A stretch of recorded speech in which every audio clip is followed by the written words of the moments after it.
आपको अपने YouTube channel पर स्वागत करता हूं। जो लोग नए हैं वो हमारे इस चैनल को सब्सक्राइब कर लें और जो लोग पुराने हो गए हैं वो लाइक और शेयर करते रहें। आज हम लोग पढ़ेंगे चैप्टर दूसरा, फिजिक्स का दूसरा चैप्टर। एक चैप्टर हमने ख़त्म कर लिया है जिसकी वीडियो प्लेलिस्ट में पड़ी हुई है। जो लोग ना देखे हों आप लोग जाकर के उसमें देखिए, पहले पहला चैप्टर कंप्लीट करिए। उसके बाद जैसा जो लोग नहीं भी पढ़े हों वो अब नया टॉपिक स्टार्ट होने जा रहा है, यहाँ से जुड़ सकते हैं। इसमें कोई दिक्कत वाली बात नहीं है कि यहाँ पे हमें आता नहीं है तो कोई दिक्कत नहीं होगी। तो आज हम लोग देखेंगे जो चैप्टर सेकेंड। जो लोग अभी तक ना जुड़ पाए हों या फिर आपकी जानकारी में हो और अभी तक इंटर क्लास में हैं और पढ़ना चाहते हैं फिजिक्स, दिक्कत होती हो तो आप उनको ऐसा करिए, हमारे वीडियो ज़रूर दिखाइए। एक बार अगर वो पढ़ेंगे तो आपको भी अच्छा लगेगा और हमें भी दूसरे लोगों तक जितना लाइक शेयर मिलता रहेगा उतना हम भी प्रोत्साहित होते रहेंगे। आइए हम लोग देखते हैं, गॉस कहें या फिर गास कहें या फिर गाउस कहें, बात एक है। चाहे गॉस की प्रमेय अलग अलग बुक में आप देखेंगे तो अलग अलग नाम मिलेगा, मगर मतलब सबका एक है। चाहे गॉस लिखा रहे, चाहे गॉस लिखा रहे, चाहे गाउस लिखा रहे, की प्रमेय चैप्टर का नाम होता है, जिसके अंतर्गत काफ़ी चीज़ें पढ़नी होती हैं। सर्वप्रथम हम लोग इसमें पढ़ते हैं वैद्युत फ्लक्स किसे कहते हैं। सबसे सर्वप्रथम हम लोग पढ़ेंगे इसमें वैद्युत फ्लक्स। वैद्युत फ्लक्स, वैद्युत फ्लक्स ये बहुत इंपॉर्टेंट टॉपिक है। इसमें हम लोग क्या करते हैं, सर्वप्रथम इसकी परिभाषा देखते हैं, इसको काहे दिखाते हैं, मात्रक और विमा और राशि। ये जरूर है, अगर किसी भी टॉपिक को आप पढ़ते हैं उसकी परिभाषा पढ़ते हैं, उसकी मात्रक, विमा और उसका सूत्र जरूर पता होना चाहिए। कैसे होता है, जैसे मान लीजिए कोई एक इलेक्ट्रिक फील्ड है, इधर विद्युत एरिया है, यहाँ पे विद्युत क्षेत्र है, यहाँ पे कोई भी एक ये चुंबकीय बल और वैद्युत बल रेखाएं गुजर रही हैं। कहाँ से, विद्युत क्षेत्र से। ये विद्युत क्षेत्र ई है, तल के लंबवत, ये तल है, इसके लंबवत कोई भी अगर गुजर रही है या फिर कोई पॉइंट हम मान लेते हैं इसे, या फिर यहाँ मान लेते हैं इसे, तल के लंबवत गुजरने वाली वैद्युत बल रेखाओं की संख्या को हम लोग वैद्युत फ्लक्स कहते हैं। एक समान,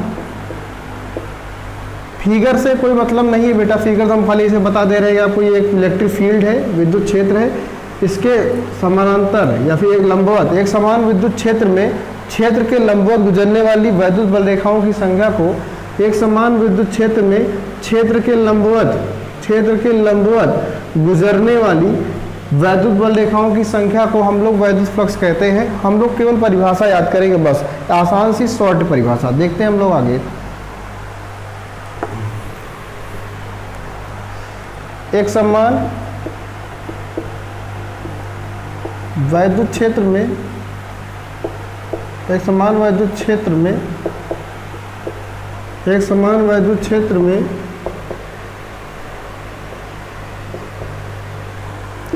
क्षेत्र तल के लंबवत, क्षेत्र तल के लंबवत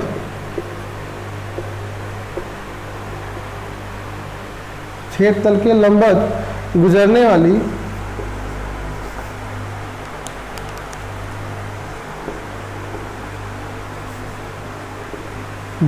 वाली वैद्युत बल रेखाओं की संख्या को, वैद्युत बल रेखाओं की संख्या को वैद्युत फ्लक्स कहते हैं। वैद्युत फ्लक्स कहते हैं। एक बार फिर से इसको अच्छे तरीके से समझिए। एक समान वैद्युत क्षेत्र में क्षेत्र तल के लंबवत गुजरने वाली लिख लेना है यहाँ पे, गुजरने वाली वैद्युत बल रेखाओं की संख्या को वैद्युत फ्लक्स कहते हैं। ये एकदम सिंपल सी लैंग्वेज दिखाई गई है आपके सामने, इसको आपको लिखना है, यही रटना है। अगर आप एक परिभाषा को रट लेंगे ना, आपको इधर हर बुक में आप देखेंगे आपको अलग अलग परिभाषा मिलेगी। आपको अलग अलग परिभाषा नहीं रटना, एक रटना। एक समान वैद्युत क्षेत्र में छेद तल के लंबवत गुजरने वाली वैद्युत बल रेखाओं की संख्या को वैद्युत फ्लक्स कहते हैं। आगे चलते हम लोग देखते हैं, इसे फाई से प्रदर्शित करते हैं, इसे फाई से प्रदर्शित करते हैं, दिखाते हैं, भी लिख लीजिए, इसे फाई से प्रदर्शित कर, फाई का निशान है बेटा, इसे चाहे हिंदी में लिख लो नीचे करके, फाई, फाई ओ बना के पेट चीर दीजिए बीच से, समझ लीजिए उसका फाई कहा जाता है। ठीक है, तो ये इसकी परिभाषा हो जाती है, काहे दिखाते हैं, मात्रक और सूत्र। आगे देखते हैं, हम इसको मिटाते हैं, आप इसको नोट कर लीजिएगा। ठीक है, आगे हम लोग देखते हैं इसका मात्रक क्या होता है, राशि कैसी है और वीमा कैसी, चल निकालते हैं इसकी, आप नोट कर लीजिए। आगे चलते हैं हम लोग,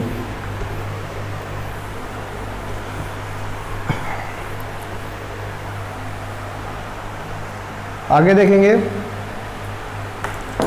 फाई बराबर होता है ई ए कास थीटा, फाई बराबर होता है ई ए कास थीटा, फाई बराबर होता है ई ए कास थीटा। राशि की अगर हम बात करें, राशि कैसी राशि है ये, तो ये एक अदिश राशि है, कैसी राशि है, एक अदिश राशि है, एक अदिश राशि है, ये कैसी राशि है, अदिश राशि है। मात्रक की अगर हम बात करें, इसका मात्रक वेबर होता है, काई मात्रक होते हैं वेबर का लिखा जाता है, वेबर। और अन्य मात्रक, अन्य मात्रक, अन्य मात्रक,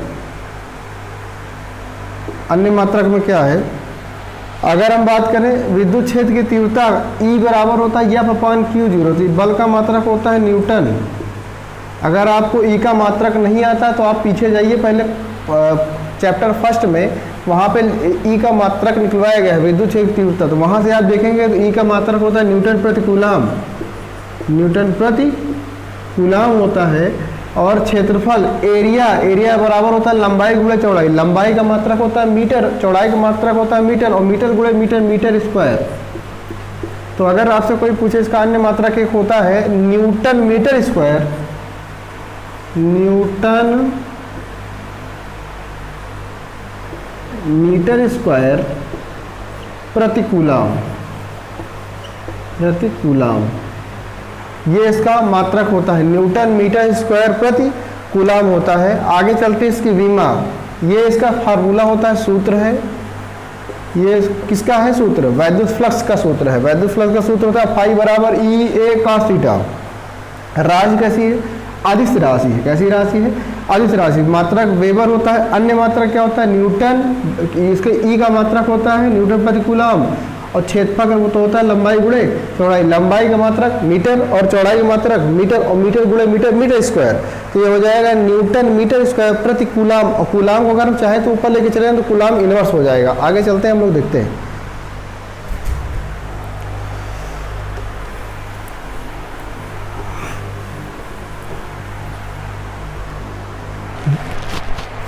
वीमा देखिए, वीमा, वीमा E बराबर होता है बेटा F/Q, ये तो आपको पता है, E बराबर F/Q इंटू ए।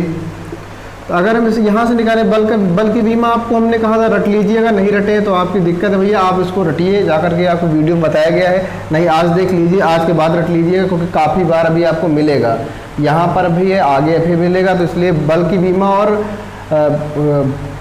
कार्य की बीमा, इनकी बीमा आपको रखना है। यम यल टी की पावर -2, यम यल टी की पावर, यहाँ पे स्क्वायर हो जाता है तो वो हो जाता है कार्य की बीमा। आगे आइए देखिए, यम यल टी क्यों का होता है 80, क्या होता है 80, और इसकी लंबाई गुणे चौड़ाई यल यल यल स्क्वायर हो जाएगा, यल स्क्वायर होगा, जिसकी बीमा क्या होगी डायरेक्ट हम आपको दिखाते हैं। यहाँ 2 है, यहाँ 1 है, 2 1 कितना हो जाएगा 3, यम लिखा है, लिखा रहेगा यल की पावर 3 हो जाएगा, ऊपर जाएगा तो ए की पावर हो जाएगा -1, और ये जब ऊपर जाएगा तो टी की पावर हो जाएगा -3। ये इसकी क्या हो जाती है, बीमा हो जाती है। बीमा निकालना देख लीजिए, ई बराबर F/Q, यफ की बीमा होती है यम यल, ये बल, यफ क्या है, बल है, बल्कि यम यल टी की पावर -2, क्यू बराबर होता है 80, और ये यल स्क्वायर आपस में गुणा करके निकाल देंगे। आगे चलते हैं, हम लोग देखते हैं।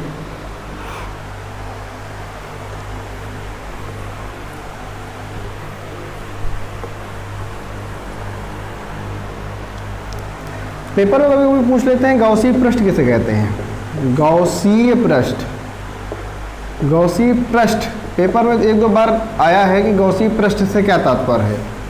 गॉसीय पृष्ठ क्या है? तो गॉसीय पृष्ठ का मतलब होता है एक पूर्णतया बंद, एक पूर्णतया बंद एवं काल्पनिक पृष्ठ को गॉसीय पृष्ठ कहते हैं। एक पूर्णतया बंद, बंद का मतलब आप देख रहे होंगे ऐसे पूरा पूरा बंद है, एक पूर्णतया बंद है। और एक काल्पनिक, काल्पनिक मतलब dot dot dot dot line से सजाया गया है। तो एक पूर्णतया बंद, एक पूर्णतया बंद एवं काल्पनिक पृष्ठ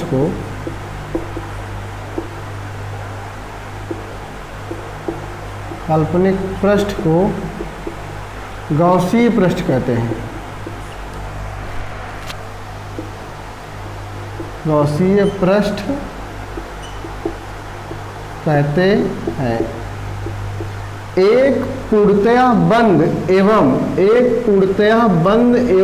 काल्पनिक पृष्ठ को गॉसीय पृष्ठ कहते हैं। ये फिगर बना लीजिएगा, एक पूर्णतया बंद एवं काल्पनिक पृष्ठ को गॉसीय पृष्ठ कहते हैं। कई बार पेपर में आया है कि गॉसीय पृष्ठ से क्या तात्पर्य है। एक पूर्णतया बंद एवं काल्पनिक पृष्ठ को गॉसीय पृष्ठ कहते हैं। हम लोग आगे चलते हैं गॉस के प्रमेय।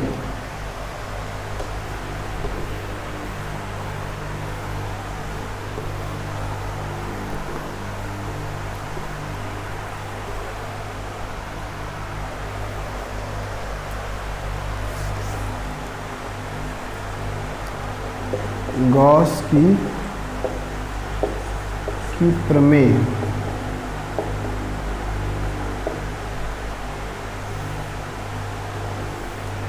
गॉस की प्रमेय क्या है, कैसे है, इसके बारे में हम लोग आज नहीं पढ़ेंगे, पढ़ेंगे कल। ठीक है, खाली आपको इसको फार्मूला दिखा देते हैं। फाई बराबर होता है क्यू अपान एप्सिलॉन जीरो। फाई बराबर होता है क्यू अपान एप्सिलॉन जीरो। इसके बारे में हम लोग कल एक नए वीडियो के साथ आएंगे और नए वीडियो में खाली गॉस की प्रमेय अच्छे तरीके से समझेंगे और उसके साथ साथ 2 लेक्चर उसमें और होंगे, आपको बताए जाएंगे। इसलिए आज ये थोड़ा छोटा टॉपिक हमने बनाया है, इसलिए कि जो वैद्युत फ्लक्स है आप पहले उसको अच्छे तरीके से पढ़ लीजिए। उसके बाद हम लोग कल इसके बारे में चर्चा करेंगे क्या होता है, ये इसके बारे में पूरा आपको बताएंगे। एक बार हम आपको परिभाषा बता देते हैं। किसी भी बंद पृष्ठ से गुजरने वाला वैद्युत फ्लक्स, किसी भी बंद पृष्ठ से गुजरने वाला वैद्युत फ्लक्स उसके आवेश का 1/एप्सिलॉन जीरो गुना होता है। परिभाषा लिखा देते हैं। किसी भी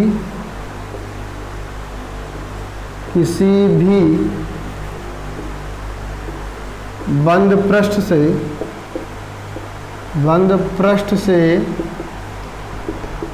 गुजरने वाला वैद्युत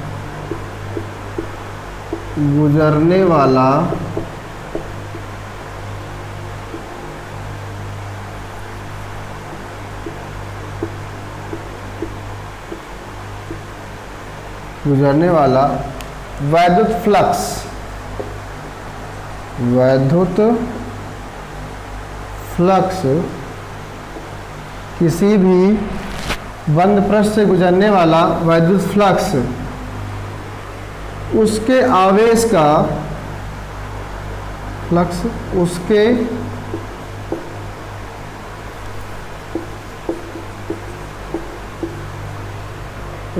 आवेश का 1/एप्सिलॉन जीरो गुना होता है। किसी भी बंद पृष्ठ से गुजरने वाला विद्युत फ्लक्स उसमें उसके